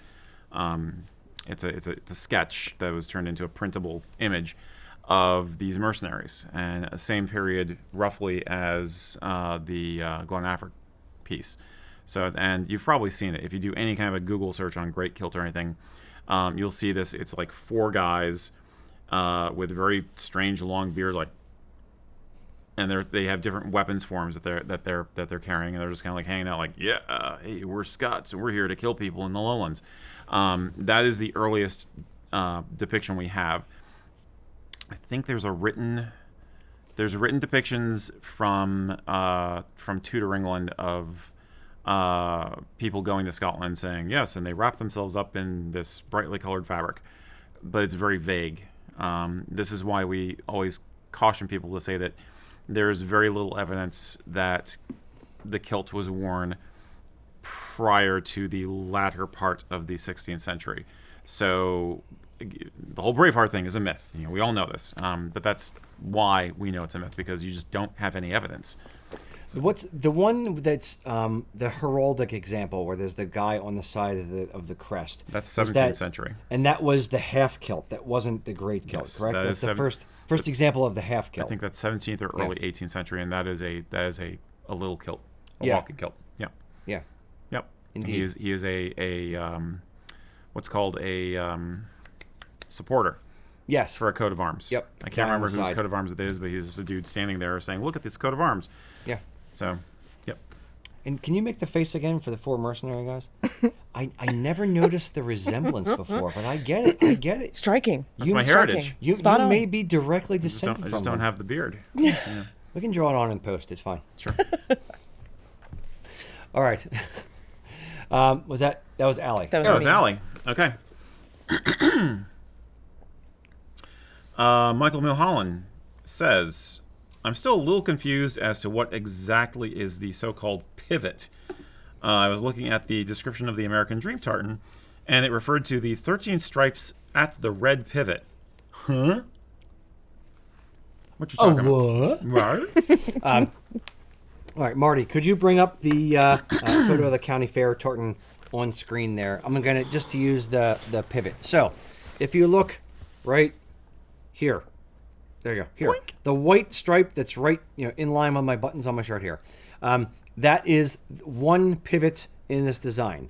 The other pivot in this design is right here on this yellow stripe, right there. Boink. So, if you take a mirror right on the yellow stripe right there, or right on the white stripe right here, take a mirror. What you see on this side, what you see on that side is the exact thing. That is a pivot. That is where the design reverses. Flip, flop, flip, flop, flip, flop. Correct. Flip, flop. So when I'm actually designing a tartan, the thread count of the tartan goes from this yellow stripe here to this white stripe here. That's the thread count from there to there, and then it just reverses, and then reverses again, and then reverses again. So it's any mill based on that thread count will just, pivot on the end points, go back, forth, and that's how you make a design. Where it is different is in an asymmetrical tartan. So instead of taking, nope, leave it back. Sorry. So instead of taking this white stripe and what's on this side and what's on that side are the exact same thing, you're going to take, here, I'm going to do this. So you're taking, trying to get my hands in the right spots. All right, taking this and then putting it here and then putting it here. So it would be like the white stripe that's here and the yellow stripe that's here would essentially, the white stripe would be right here next to the yellow stripe. It would just go boom, boom, boom. I'm gonna make an asymmetrical. Sorry, it's so strong, like Hulk smash. I'm going to make an asymmetrical version of County Fair and put it up, and you'll see what I'm talking about. It would put the white stripe and the yellow stripe right next to each other, and then repeat it, and it would be like half of the set, and it would just go, instead of, going up and down, it would go up, up, up, and it just looks weird. So, hate it. Don't like asymmetrical tartans. Don't ever do it. Good God, no. Hate it. Oh, but yeah, so a pivot is where the tartan flips back on itself. If it's an asymmetrical tartan, technically it's not a pivot. It's just the beginning or end of set. Mm-hmm. There you go. All right. Ta-da. Yes. That was you? Yes. Allie. Ta-ya. Okay. Would you like a historical or a silly question? Yes. Silly. Oh, okay, good. Kevin Donovan writes, is there such a thing as a backless kilt? Yes, very silly, Kevin. Love you it. can ask my wife. Oh my goodness. No, don't picture that. Oh, Kelly. Yeah, no, I don't want to picture that. It's called an apron. Yeah. No, shouldn't exist. Nope, don't make it exist. It's not a thing. Don't make it a thing. It's not a thing. It's not a thing. Nope. How do you feel about half kilts, though? Nope. No? Nope. I saw someone wearing one at an event a couple weekends ago. Did you run up and kick them in the head? I did not, because I was volunteering that day. I was going to be a nice person to everybody. See, you should have run up and kicked them in the head. Nope. Shouldn't exist. Nope. Burn it with fire. I haven't been able to do a high kick since I was in karate classes in high school, so it's not going to happen anyway. But fair. Yeah. Now I'm just picturing me like trying to run up and kick them, fall on my back. Did you just try to kick me? I'm remembering my genuine. Yeah, you guys will love this. I actually owned the Chuck Norris karate jeans with the gusset, so you could actually, so you could do the high kicks, or taekwondo style. I actually had those, and very quickly realized how cruel teenagers can be. Yes, especially where clothing is concerned. Yes, you could have just worn NC Hammer pants. It would have been fine. This is. Remember, I'm older than you. Yes, okay? I know, but you could. And by the time MC Hammer pants came along, I was in Catholic high school and had a uniform. So just missed it. Dress code, actually. Yeah, we had a dress code. I was the last class. My class graduating was the last one to have a dress code for the boys, not a uniform. We were very grateful for that. But, indeed. All right, that was silly and also short. So hold on. What? Favorite Chuck Norrisism. Oh, I don't think I have one. Chuck Norris does not do push-ups. He pushes the earth down. And the earth, yeah. Okay. Chuck Norris can parallel park a train. Mm-hmm. Yes. That's silly. When Chuck Norris stared into the abyss, and the abyss cowered in fear. Nah. Okay. I like the train one the best. I think. I love parallel parking a train. That's great. I do not have those memorized like All right. you do. Put it in the comments. What is your best? Like Liam and I went through like pages and pages of these, just cracking each other up. What is your best Chuck Norris ism? Put it in the comments, or put links in the comments for other people to see. Or make one up. Yeah, there's tons of them out there. Mm-hmm. So good. Oh, Chuck Norris jokes are great. So we do the history question, or is it... I have a history question. I have a history question. We'll do that one. Then we'll do the interior design one. All right. I might be pronouncing this gentleman or gentle lady's name incorrectly. I think Chaos Actual. Mm-hmm. Are modern kilts based off of half kilts back in history, or so how similar is how it was written? The kilts are essentially just like any garment. There's an evolution. So each iteration of the kilt is a stepping stone on the way to where it is now. And frankly, in 100 years from now, it may look slightly different than it does right now. The kilt started off as the Great Kilt, the Philomore, and it was a 4 to 5 yard piece of fabric that you would hand pleat, wrap up around yourself, and it was a utilitarian garment. It was meant to be your sleeping bag, your blanket, your tent. It was meant to keep you warm. It was meant to put over your head to wear as a raincoat. Mm-hmm. It was meant to let down if you get hot. It is your sleeping bag that you wore. You're like a turtle. It's a sleeping bag that you wore in the Highlands that you didn't have to carry it with you. Fast forward, the invention of the half kilt was, sometimes, by idiots, attributed to Thomas Rawlinson, who is kind of accredited really after his death, 30 years, in a letter. We're not going to go into it. No. With chopping the kilt in half in an it smelting factory or ironworks or something. Anyway. Yeah, I forget. English guy in the Highlands who said, hey, let's cut the material in half, or let's only use, the bottom half of the blade, and let's wrap that around ourselves so it leaves our upper bodies unencumbered, and we can just build the lower part to ourselves. And it made sense. It was much cooler. It was much easier to move around. You didn't have all that extra cloth if you weren't out in the fields in the Highlands. And then, fast forward a little bit, people said, hey, why don't we just sew these plates in so I don't have to wrap it every single morning? So people started doing that, and then just attaching it with a belt, but the pleats were pre-sewn. And then it was, hey, I don't want to have to wear a belt on this thing. Why don't I just attach some buttons? Or why don't I then maybe attach some straps? Let's figure out other ways to attach it so it stays up by itself. So again, it just keeps evolving and evolving and evolving over time. And it evolved from 4 yards, and then when it became the half kilt, it was still about 4 yards. When it started getting tailored, box pleats or Kinyusi pleating. Then it started by the mid to late 1800s. Well, maybe let's do 5.5 yards or 6 yards or 8 yards. 8 would be nice. Yep. 8 would be nice. Kind of like 8 yards. 8 nice. It's a good swing. Nice. It's a good swing. So it evolved, and it kept moving and moving and moving, and it just evolved into what it is now.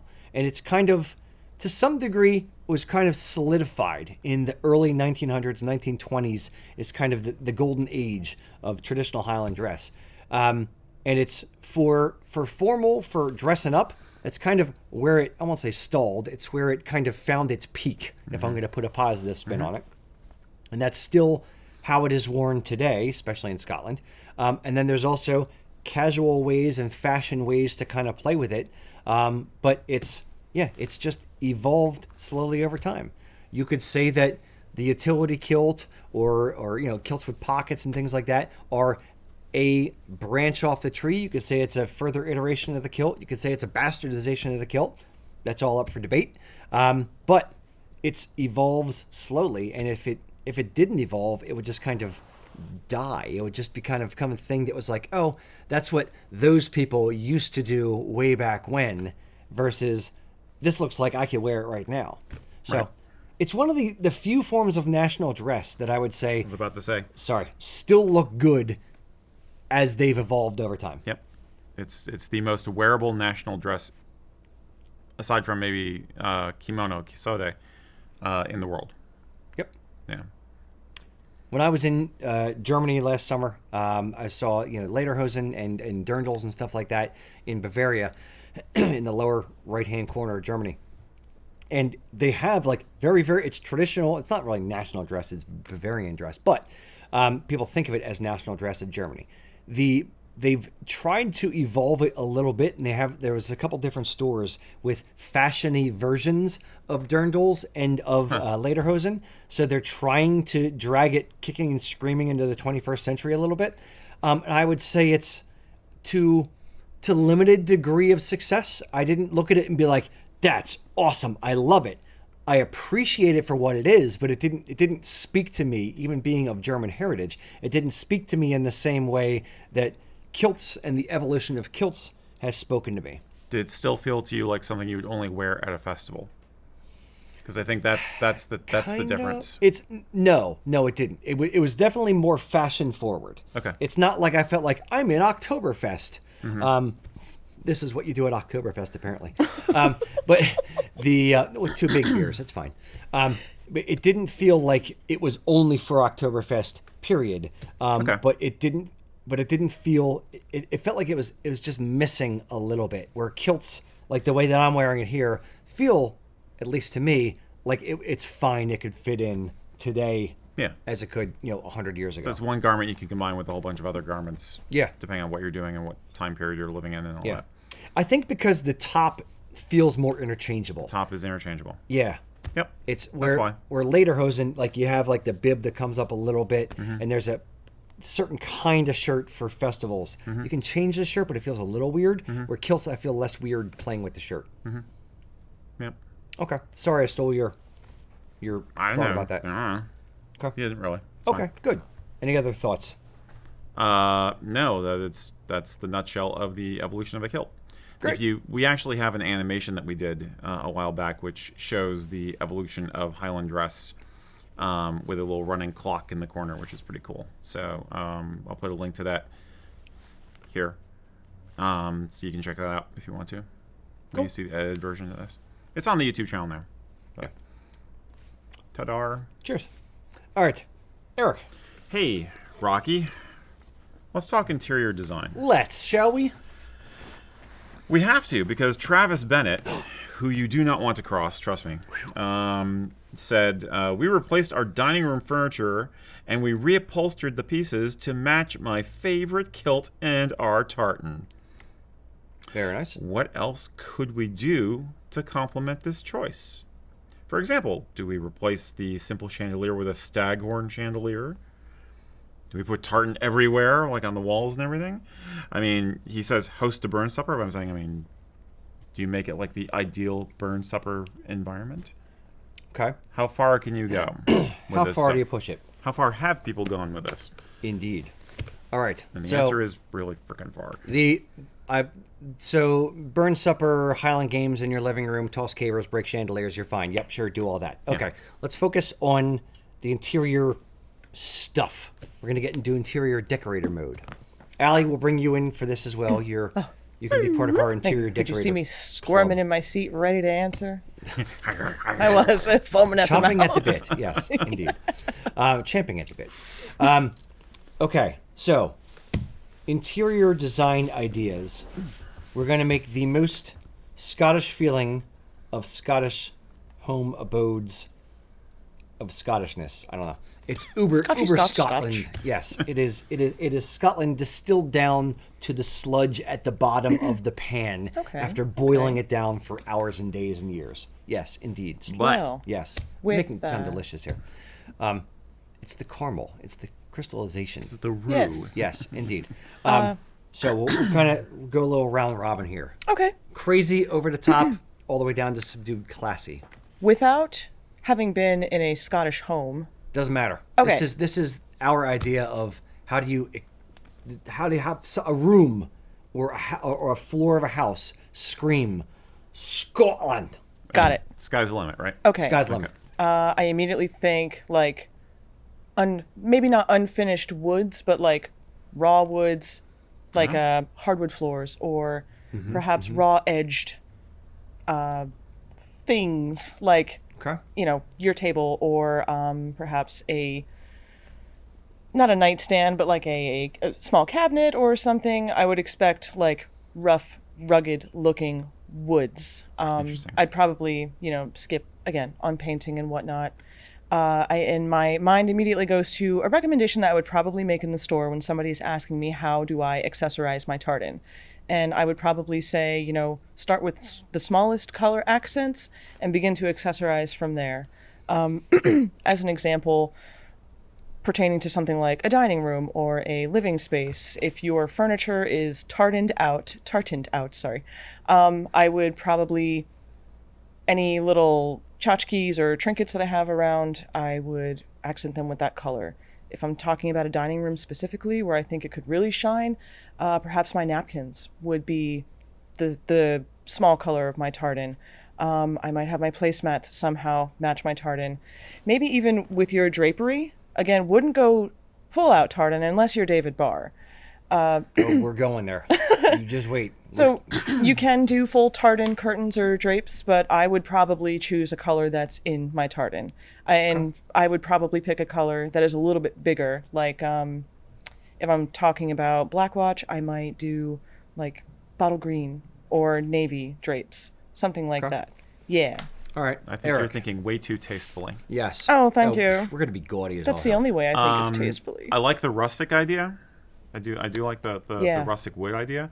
Victoriophile that I am, of course, I'm going to go to full-on hunting lodge, 19th century Victorian era hunting lodge. And one of the famous things from the Victorian era was, we all know this, of course, Tartan walls. Wallpaper. You're right. They loved their wallpaper. They did. Their arsenic I think green wallpaper. there is a long tradition of people doing tartan wallpaper to good or bad effect. I think it's a bit much, but if I was going to pretend I wasn't a tasteful person, I would go like tartan wallpaper and maybe solid colored velvet drapes in one of the colors. I would have freaking weapons on the walls. I mean, you gotta have a stag's head. Okay. Nice drink cabinet.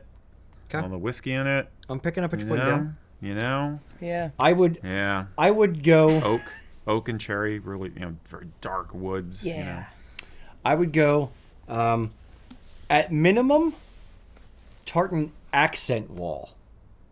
So Okay, maybe we're back in the modern world now. Correct. Okay. I would love a stone wall, an exposed stone wall. Sure. That would be great. I would do a tartan, either one tartan wall. You could do the whole freaking room, ceiling, do everything. Why not? Tartan box. But I would do at least one tartan wall. I wouldn't do tartan drapes on the tartan wall. That's where I would kind of draw the line. Yeah, no. Unless, well, maybe I might if it was two of the same tartan that like complemented each other, or even maybe if I wanted to be like, all right, I'm gonna go crazy. If it would, because I don't like this in a kilt outfit, but for a room it could work. If you're gonna have like multiple tartans in the room, so you had like Glyndwr red, drapes, and you have Black Watch tartan wall, and you have like a Lindsay tartan carpet, and then you have Royal Stuart, sofa with maybe not a red sofa, maybe I'll do maybe the Hunting Stuart sofa, and like Royal Stuart accent pillows. So it's all a lot. It's all there. Okay. Now that's over the top crazy. If I'm So talking, you're doing a whole room that looks like Vivian Westwood exploded. Yes, Vivian Yeah, okay. Westwood. Okay. Yes. Now, if I'm going to be classier about it, I'll pull some of that back in. Okay. I would do one tartan accent wall. I would do an exposed stone wall. I would do leather armchairs and a tartan sofa with throw pillows on the armchairs of the same tartan sofa, Okay. and then the leather pillows for the sofa to match the armchairs. It's a switcheroo. Yes, indeed, to complement each other. The other thing that I would do for the room is I would probably paint the room in a slightly darker color, but one that was a slightly dark color that's in the tartan. So, yeah. It's kind of what I think Allie was saying. But a little bit more natural. Like maybe not like if it was like Hunting Stuart. I wouldn't do such a dark, bold green, but maybe lighten it up like the dark modern green. Maybe lighten it up color-wise a little bit, but in the same tonally same similar but brighter. Okay. Yeah. Okay. Just so it doesn't feel like a tomb entirely. Well, I mean, yeah, I do like the idea of the staghorn chandelier. Kelly and I redid our house a year or so ago, and we have imitation staghorn chandelier. It looks pretty freaking awesome. do you use antlers in all of your decorating? No. He's not Gaston. I saw it and I'm like, no, excuse me. I let her decorate the whole thing. I was like, I don't want to fight about any of this. He married Gaston. I was like, you know what I like. You know our choices. You know what we'll have in common. And she saw it and she was just like, I shouldn't like this, but I love it. And everyone, like contractors who come in and stuff, are like, "Oh my god, that's freaking awesome!" Not they're a lot of hunters, but it's imitation stag. That's pretty awesome. Okay. Yeah, trying to think what else I would do. If we're going to talking dining room, I'd do tartan table runner. I like your idea of either tartan napkin or tartan placemat, that kind of thing. Or maybe both if you have if you do a little origami. Tartan little napkins with your napkin the plate, rings. The charger, yeah, exactly. Staghorn, maybe staghorn metal napkin rings. If you're doing the rustic thing, what about a Highland hide rug? Like the cowhide rugs you can get at IKEA. We've been getting a lot of those good suggestions in the comments. A coup rug, a sheepskin rug. Yeah, sheepskin. Love I that. put sheepskin on the back of the couches and the chairs because I do like. That's so regal. Very comfy. Reclaimed barnwood table. Oh, yes. Yes, indeed. Absolutely. If you're gonna do a carpet, I've seen tartan carpets. I know they exist. They're not available on all tartans, but I know that they exist. Yes. You with the Stone of scone and tables. Stone of scone. I'm sorry. No? Chairs. Oh, okay. Ooh. Like his and hers. Head of the table. King Edward thrones. Oh my god. Yes. Or in Stirling Castle, there's the two Stuart thrones that are there, and as tourists, you can actually sit in them. Get those for the heads of the table. Indeed. All right, Erik, hear me out. New idea for chairs for the show. Absolutely. Yes.